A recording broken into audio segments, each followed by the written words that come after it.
Yun na mga kabornat, welcome to my vlog. So laing gabi, laing putahi na po karon na nga atong lutoon. So karong gabi una magluto na po ninyo og salad ng talbos ng kamote na may pipino at dilis. So balatan na natin tong pipino guys, kay para tanggalin natin tong balat.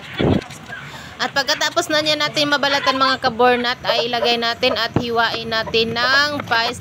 Pwede iba-iba yung design na gusto nyo mga kabornat, pero para sa akin ganyang design lang para madali at saka marami.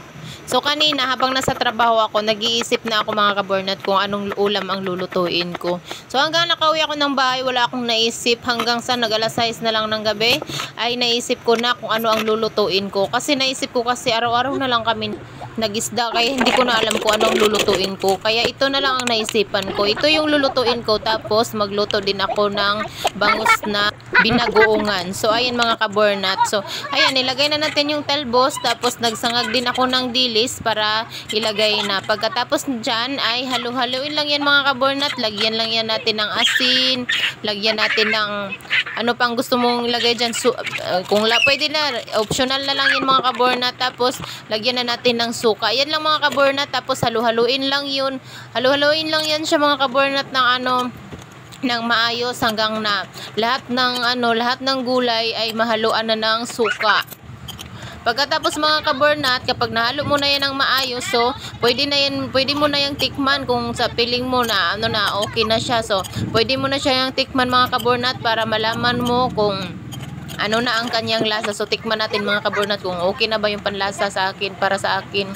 So ayun mga kabornat, tinikman ko, okay naman siya, masarap naman, pero gusto ko ng maasim na maasim talaga kasi mahilig ako sa maasim, kaya dinagdagan ko ulit ng suka.